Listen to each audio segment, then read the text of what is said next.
Fast, focused, and fearless, here's everything you need to know this rush hour of January 10, Friday. I'm Danny Laurel. Starting today's rush with the grand procession of the Black Nazarene ending in a record-breaking fashion. The 16-hour-long Traslacion is the fastest in recent years. The procession started off earlier than usual, which caused some devotees by surprise. The annual tradition, which drew in a crowd of over 3 million according to the Manila city government, ended past 8:30 p.m. on Thursday. There were some challenges in between, with the procession passing through a new route using the Ayala Bridge. Some devotees were seen climbing its beams wrapped in barbed wire despite initial warning from authorities. Some were also dismayed by the seemingly stricter regulations compared to previous processions. According to some devotees, they had a hard time approaching the image of the Black Nazarene. Now, despite this, Manila Mayor Isko Moreno welcomed the successful Traslacion this year and the stakeholders that made it possible. Meanwhile, you are looking at live pictures from Quiapo Church. It's Friday, and for many Filipino Catholics, it is Quiapo Day. And as you can see, the queue outside Quiapo Church is still quite long. That's for the pahalik of the image that's at the altar. Meanwhile, Quezon Boulevard is now passable to motorists, but heavy traffic there is building up this rush hour.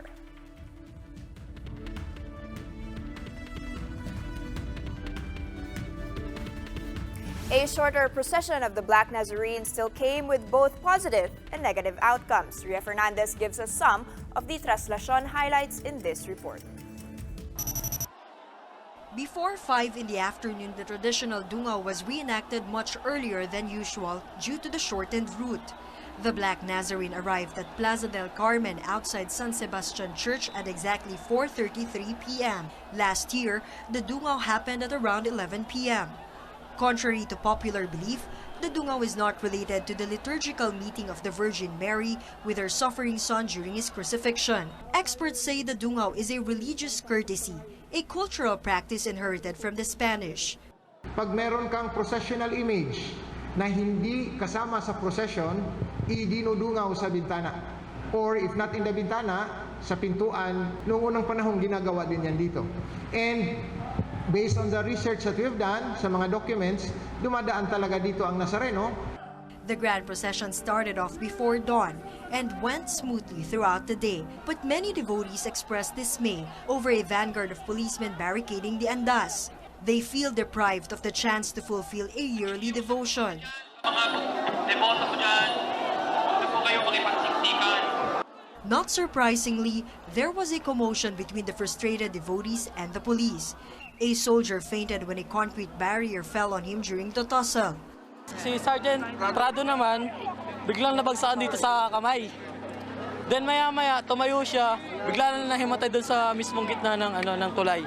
For some devotees, this year's Traslacion was the worst ever. Ngayong bumilis nga pero ang daming nagalit, sobrang pangit ng sistema.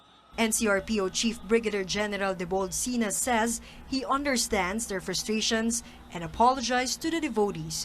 Kung gusto nilang magreklamo, gusto nilang we're willing to investigate. No, wala man, marami mang mga institusyon na pwede nilang imbestigahan.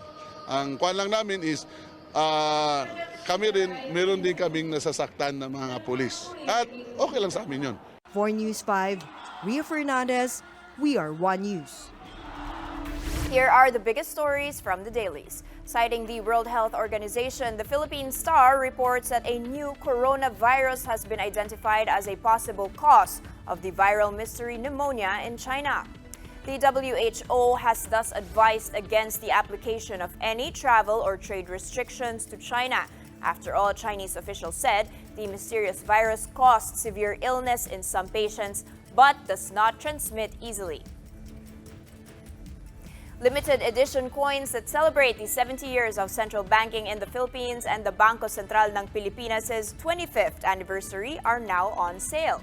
This includes a 10,000 peso gold coin and 2 silver 500 peso coins. But don't be fooled by their face value. The 2 500 peso coins actually cost 3,500 pesos each, while the 10,000 peso coin costs a whopping 127,500 pesos. The Freeman reports that you may buy the coins by sending an email to the BSP. That's until January 15, 2020.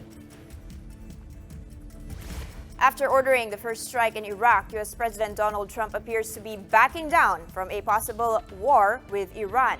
Filipino Star Ngayon reports that Trump, in a televised speech on Wednesday, said that no retaliation is needed following Iran's missile attack since no Americans were harmed. However, Trump says the economic sanctions against Iran, which also signaled backing down, will stay. The fact that we have this great military and equipment, however, does not mean we have to use it. We do not want to use it.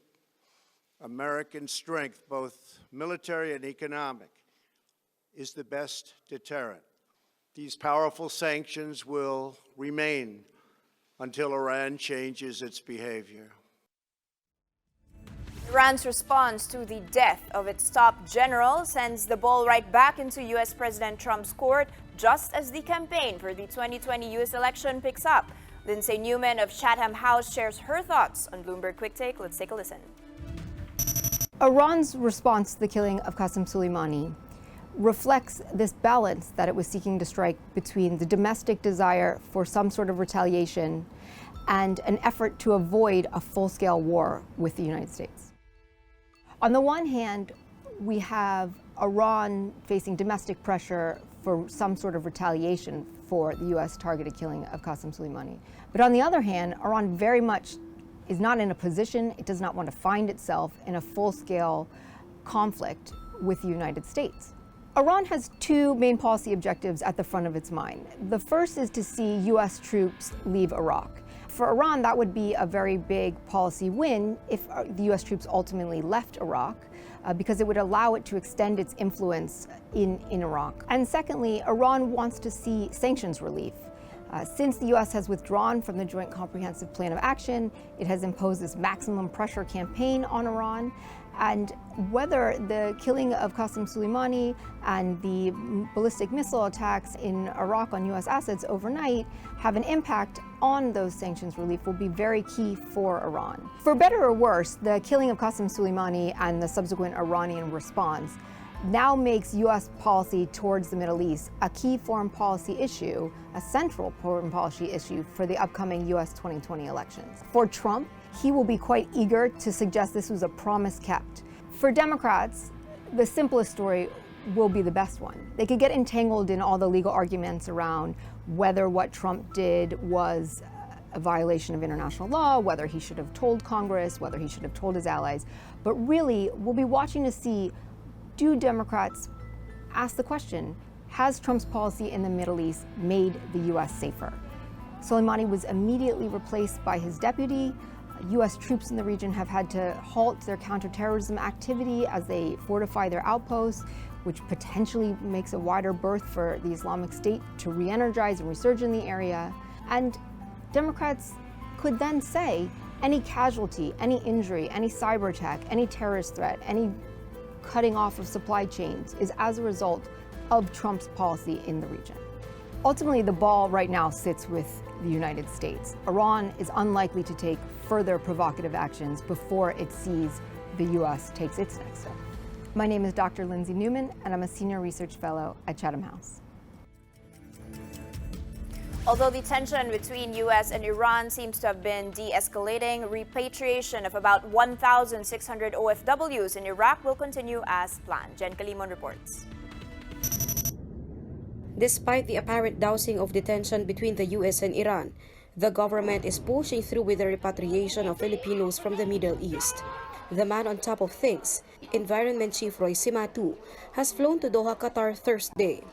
Alert Level 4 is still up in Iraq, which means Filipinos working there must be harbored to a safer place. It is unpredictable, and sometimes there are some instances of a very surprise missile attack, and they have the option. They have the option to press the trigger. Of the 1,600 Iraq OFWs who registered for the evacuation, Labor Secretary Silvestre Bello said 29 are all set to return to the Philippines, including Restituto Castro, who works at a mall in Baghdad. His contract ends in March. kailangan advance. Kasi po pag delay na yung tawag nito, pag-action, magkagulo na. As for undocumented OFWs, si Mato appeals to their relatives. Contact the Philippine government as tensions still abound. Alert level in Iran and Lebanon have been downgraded, with Iran no longer under any alarm status, while Lebanon is now at alert level 2. That means repatriation is not mandatory. Overseas Workers Welfare Administration or OWA will not be accepting new applicants for Iran and Lebanon for the time being. But authorities are still ready should the tension spill over to other parts of the Middle East. We are still ready in the event that it will also affect Lebanon because of the tension, because of the presence of the Hezbollah there. PALA spokesperson Salvador Panelo said President Duterte ordered the creation of a panel to oversee the repatriation. The chiefs of the DND, DOLE, DFA, DNR, DILG, DOTR as well as the National Security are tasked to ensure the safety of Filipinos evacuated from the Middle East. Meanwhile, both the Bureau of Immigration and the Manila International Airport Authority said they're now bracing for the influx of Filipinos from Iraq and nearby countries. Reporting for News 5, Jen Calimon, we are One News. Government workers get to start off 2020 with a new round of salary raise, but for some teachers, the fresh pay hike is not enough. Shaila Francisco has this story. Teaching in a public school in Quezon City for 12 years now, Flody admits his passion doesn't compensate well for the rising cost of living in the metro. So he resorts to borrowing money from lending institutions. Sa dami ng trabaho, hindi natutumbasan ng sahod dahil mababa nga. Mahalaga yung pagtaas ng sahod ng mga guro, lalo na ngayon sa panahon ngayon, tumas na nga ang mga bilihin. And he's about to get that. The president has signed the Salary Standardization Law of 2019, granting salary increases for state workers. It will be implemented in 4 tranches yearly until 2023. Salary grade 1 employees, for example, will get a pay hike of almost 2,000 pesos over the next 4 years. Salary grade 11 employees, which include entry-level teachers, will take home 7,000 more until 2023. The law is expected to benefit 1.4 million civilian personnel via a 34 billion peso fund under the 2020 national budget. The palace says the law aims to make salaries of workers competitive with those of the private sector to attract or retain employees. But teachers cry foul over receiving the lowest increase. Hindi siya naging commensurate doon sa the same professional qualification na katulad ng nurse at saka ng mga PO1. Ang nurse, ngayong January, 32,053 na siya. Si teacher, 22,000. The party list plans to file a bill this first quarter to increase the salary grade of teachers. Kung salary grade 11 ngayon si teacher, magkakaroon kami ng panukalang batas na itaas yung salary grade. Over at the Senate, Senator Sonia Angara filed a similar proposal that aims to increase the minimum wage of teachers from 11 to 19. The palace, for its part, assured teachers that this won't be the last salary increase. The promise of the president will be complied with. Maybe not this year, but his term has not yet ended. Shaila Francisco, we are One News. And that's how the day is shaping up to be. Join us again next time for another round of Rush. For Riza Diaz, I'm Danny Laurel. We are One News.